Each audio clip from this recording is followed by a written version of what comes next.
So let's take a look at Danny's jerk here. First, we'll play it in regular speed.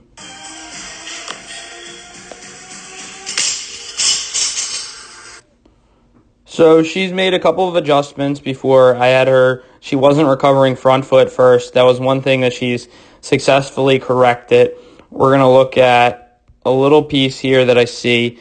So if we look, when you jerk, your knees should come slightly forward, but your hips need to drop back at the same time.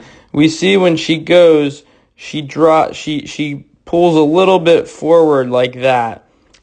Her hips need to drop a little bit more. So she pulls forward there. She needs to drop the hips a little bit more back. The knees will still come forward, but hips got to drop back.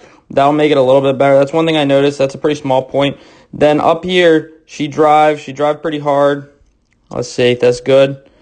Okay, here, she needs to punch really hard at the top and punch herself under that. Her lockout was a little bit soft there. Let's take a look at that lockout. If she just really focuses on punching into the bar fast and aggressively, I think that'll take care of how that doesn't quite lock out. Overall, this is a good lift. She's making really great progress. We've only worked with her about 3 weeks. We've done some analysis like this, and I've done her programming, and she's doing really good. So overall, a really good jerk. But the two things is sitting the hips back more in the dip. So she needs to sit back a little bit more.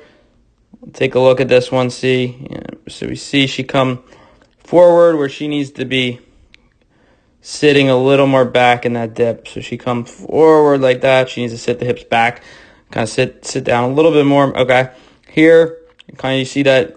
Let's see, we got a line. We kind of see that little travel forward versus sitting back a little bit more.